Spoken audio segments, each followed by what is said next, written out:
E aí, pô, é duro, né, quando você dedica a sua vida publicamente a um trabalho, pede ajuda de uma pessoa, insere a pessoa nesse negócio, e aí você vê a pessoa no mesmo podcast que você participou com ela, o podcast do Patrick Bet-David, com ela e com o Eduardo, né, e com o Guy, e aí o Nicolas, nesse mesmo podcast, ele simplesmente desautoriza e desvaloriza todo o trabalho que a gente está fazendo aqui. Dizendo que não quer a ajuda dos Estados Unidos para resolver a situação do Brasil. Aliás, bota o vídeo aí, Bruno. Your taxes are paying the tyranny in my country. That's what's happening.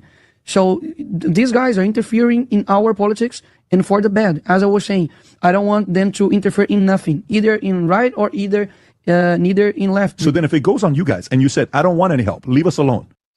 Vejam, o Patrick Bet-David olha e fala assim, do que você está falando? Se os caras oferecerem ajuda, você não vai querer ajuda? Don't help the left, don't help the right. That's kind of what you said about 5-10 minutes ago, right? Okay. What are you going to do if they're not moving? What is the only option you got left? I mean, revolution is the only option, and that's not something anybody wants to talk about. Yeah, but I believe in the power of the people. Like, we the people... I believe in the power of the people não é uma resposta, é um chavão. I don't underestimate that. For example, people went to the streets in 2016 and we took Dilma out of the office of the presidential office. So we need to go to the streets again. We need to push the government. What the fuck? What the fuck? Se comparar a situação da Dilma com a do Lula, com a do Moraes, Lula já falei, uma perda de tempo ficar discutindo Lula, com o Moraes, Dilma Rousseff não podia prender ninguém. Não tinha um jornalista censurado. Eu já era jornalista nessa época. Eu publicava artigo em todos os jornais, falava o que eu queria no meu Facebook, nas minhas redes sociais, não acontecia nada. Meu Deus do céu. Não tinha um deputado perseguido debaixo de Dilma Rousseff. Do que você está falando? Eu me lembro que, na época, eu ainda falei assim, cara, o Nicolas não fala bem inglês, acho que ele foi ali, não conseguiu se expressar bem, não foi isso que ele quis dizer. Porque, cara, uma pessoa a quem eu reputo como inteligente não pode repetir, falar num podcast internacional uma estupidez dessa. Não pode achar que o povo na rua sozinho consegue resolver a situação do Brasil.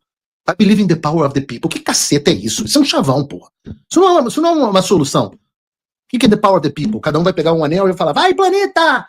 E ele vai resolver o problema do Brasil? Porra, estamos falando de um garoto que teve as redes censuradas, sofreu, está sendo agora injustamente perseguido. O Ministério Público Eleitoral de Minas Gerais está pedindo a suspensão dos direitos políticos dele. Não está pedindo? Não sei se tem a notícia aí, Bruno. E eu digo a você que ele vai continuar sendo defendido por mim com unhas e dentes. Ele não quer ajuda americana. Não quer interferência americana. Oh, meu Deus do céu, como é que pode achar que tem saída institucional para o Brasil, meu Deus? Vai achar que o povo na rua vai fazer o quê? O Senado, a Câmara, totalmente de joelhos. O presidente da Câmara que ia pautar a anistia tem o pai recebendo Polícia Federal. O presidente do maior partido do país no Senado, o PSD, o Kassab, ameaçado publicamente pelo Alexandre. Todo mundo na mão do Alexandre. Você com risco de perder teu mandato. O povo já foi pra rua quantas vezes? É claro que o povo tem que continuar indo pra rua. É claro que no final das contas nós precisamos que o povo vá às ruas. Mas você precisa dar elementos para as instituições reagirem, porque nós não temos um negócio chamado leverage. A gente sequer pode falar, Nicolas. Você ainda goza de uma liberdade para falar que eu não gozo. Porque suas redes sociais foram desbloqueadas porque o Lira, e aí, né, aí valeu pra caramba o establishment. Aí o Centrão era bom. O Lira foi lá e correu atrás para desbloquear as suas redes. Mas a minha, Lira, o Nicolas, não desbloqueou, não. 2 anos e meio com as redes bloqueadas. Tem quase 50 mil pessoas, 42 mil pessoas assistindo o Paulo Figueiredo Show agora, mas meu canal principal tá bloqueado. Eu abri 8 redes sociais. E você vai o quê? Vai cobrar do povo? Culpa é do povo que não foi para as ruas o suficiente? 2 meses atrás, 3 meses atrás, tinha o quê? 1 milhão de pessoas nas ruas do Brasil?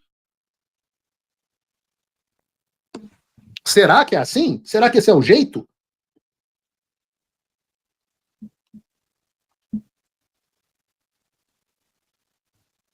Eu tenho uma frase aqui do professor Olavo de Carvalho, não sei se o Bruno pode botar na tela, vou mandar aqui no nosso grupo de pauta, que fala um pouco da burrice que é isso. Quer dizer, a esquerda pode ter ajuda internacional à vontade.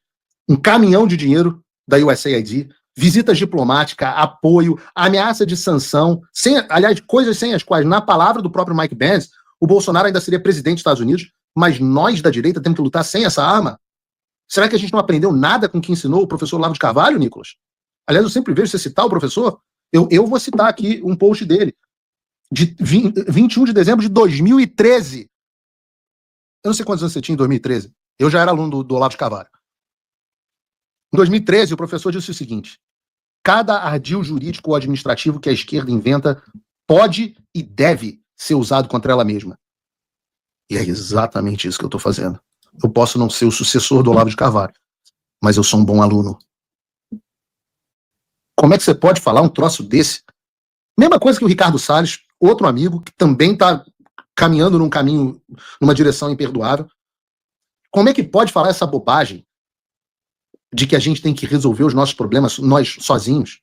Ricardo Salles falou essa bobagem, inclusive, janta comigo, almoça comigo e com o Eduardo num dia e fala a mesma bobagem no dia seguinte.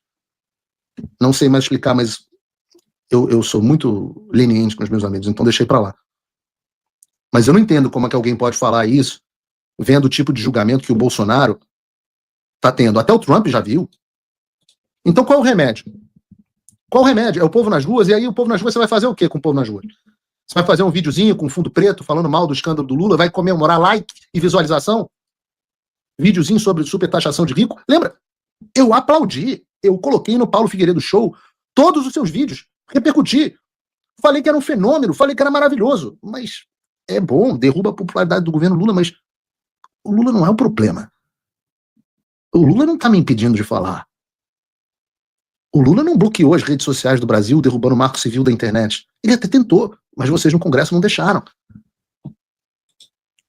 Você acha que videozinho de fundo preto vai liberar o povo brasileiro?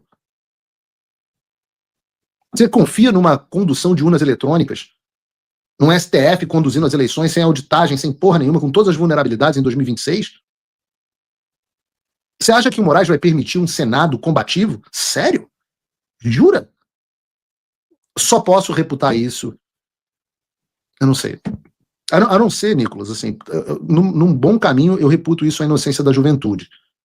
Mas talvez você esteja cagando. A não ser que você esteja cagando. Cagando pro Bolsonaro preso, cagando para a internet brasileira ser regulada, cagando para a liberdade. E falando assim, não, comigo ninguém vai mexer, porque o presidente da Câmara me protegeu, mas eu tô apostando na minha carreira no futuro. Um pouco distante, né? Já que você não conseguiu passar aquela PEC megalômana que mudaria a idade para concorrer para presidente. Aliás, deixa eu deixar claro aqui, eu sou a favor de uma PEC para mudar a idade mínima para presidente. É um absurdo 35 anos. Tem que aumentar para no mínimo 40. 50 seria melhor. E o meu conselho para os jovens é aquele antigo conselho: envelheçam. Mas será que é isso? Por que será? Eu fico me perguntando por que será que o Nicolas não nos ajuda aqui? Será essa treta pessoal dele com o Eduardo Bolsonaro, que eu conheço? Será que é vaidade por não estar no centro das atenções? Eu custo acreditar, cara. Porque vem um monte de gente aqui, inclusive vocês no chat aqui estão fazendo isso agora. Pô, que nem isso que eu queria ter botado aqui. Inclusive vocês no chat colocaram, tem mandado toda hora, ficam chamando o Nicolas de diva. A diva tem que estar no centro das atenções, a diva. As pessoas no entorno do que eram do ex-entorno do Nicolas vêm falar mal. Ah, não, o Nicolas sempre foi assim. E eu pergunte a essas pessoas, o primeiro a dizer, não, eu não acredito nisso. Porque eu não sou tolo de avaliar um homem pelo que os inimigos dele dizem. Porque senão tem inimigo, vai ter gente falando mal de mim também. Agora, eu sei o perigo da vaidade. A vaidade, né, é o primeiro pecado, é o pecado da serpente oferecendo ao homem de ser como Deus. Ou a vaidade como pecado predileto do diabo, né, como diz o John Milton, interpretado pelo Al Pacino, o memorável O Advogado do Diabo. É um filme bom, antigo. Eu acho que é diante até do Nicolas nascer. Mas é excelente o filme. Será que é isso? Será que é vaidade? Será que é o pecado predileto? Porque eu sempre tive a humildade de pedir ajuda. Pedi ajuda ao Nicolas inúmeras vezes. Ao Nicolas e a vários deputados. Vários me ajudaram. Pô, eu até injustiça aqui se eu falar a lista dos deputados que me ajudaram, porque eu vou cometer aqui injustiça de deixar nomes de fora. Mas a gente não estaria aqui sem Gustavo Gaia, a gente não estaria aqui sem o Marcel Van Hatten, olha, outro partido. A gente não estaria aqui sem o senador Seif, sem o senador Magno Malta, sem o senador Girão, também do Novo. A prova de que 2 amigos lá no Novo. A gente não estaria aqui sem um monte de gente, sem o deputado Felipe Barros, sem o deputado Bia Kicis, sempre tiveram aqui. Vejam quantos deputados nos ajudaram. Posso falar para o Paulo Bilinski, tantos outros. Eu vou, de novo, aqui, eu vou cometer aqui o próprio senador Flávio Bolsonaro. Eu vou cometer aqui injustiça de deixar nomes fora. Eu sou pidão, eu peço ajuda o tempo inteiro. A gente só tá aqui com esse troço que eu fiquei pedindo ajuda para os Estados Unidos o tempo inteiro. E pedi ajuda inúmeras vezes ao Nicolas, principalmente para ajudar, como eu disse, grandes poderes trazem grande responsabilidade.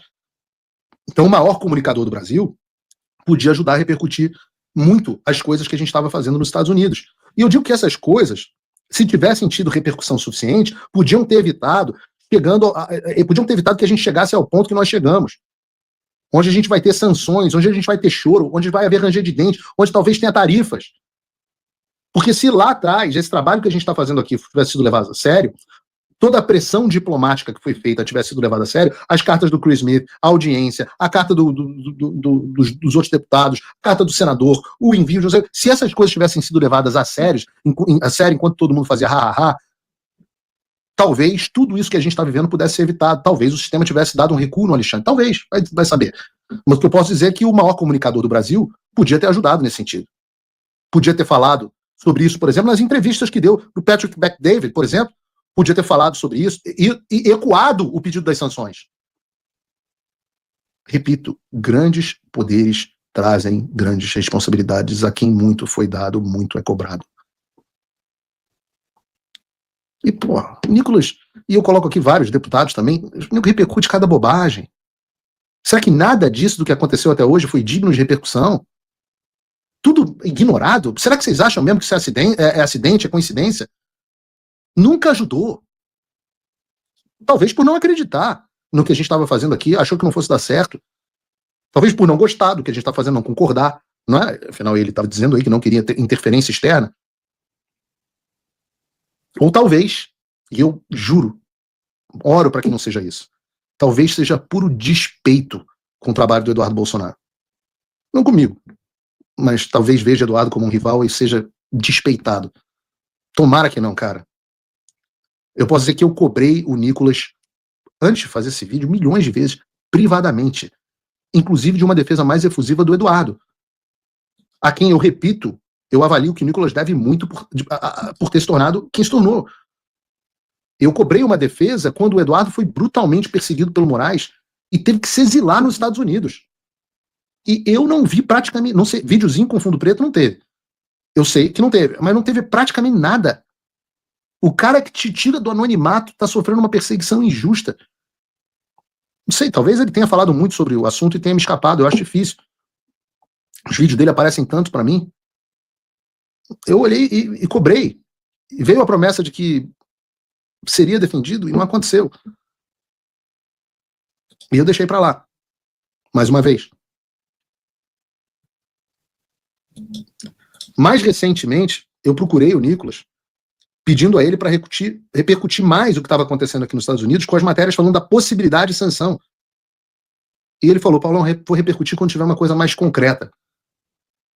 E aí, pô, a Folha está repercutindo, não está concreto o suficiente para você? Ok, cada um faz o que quer, né? Mas aí veio a declaração do Departamento de Estado, veio a fala do próprio secretário de Estado, veio um monte de coisa, todos os jornais, até os de esquerdas, falando sobre isso, e nada dele. E nada de cumprir o que tinha combinado comigo. Aí eu também deixei para lá. Não sei se é assessor botando pilha, tem treta de ex-assessor do Eduardo Bolsonaro trabalhando com o Nicolas, até uma pessoa que eu gosto, então eu esperava que não fosse esse tipo de coisa, uma pessoa que eu sempre conversei muito. E Paulo, por que você não conversa com seu amigo Nicolas diretamente? Por que está falando aqui? Ele não é seu amigo? Eu falei, sim. Só que o Nicolas parou de responder as minhas mensagens faz meses. Tá grande agora, né? Eu tenho certeza que quando ele era assessor do Bruno Engler, ele responderia. Agora não dá, pô. Agora ele é um Nicolas. É tipo o Trump. O Trump eu consigo falar, mas o Nicolas é mais difícil. Mas tudo bem. Quem sou eu? Deixa pra lá. Até que na segunda-feira veio o post do presidente dos Estados Unidos. Deixa eu frisar. Uma publicação do presidente dos Estados Unidos chamando a atenção sobre a perseguição que o padrinho político do Nicolas Tava sofrendo. Não é meio padrinho político, não. Padrinho político dele. Mas não foi só, não só o padrinho político. Todos nós fomos defendidos pelo Trump.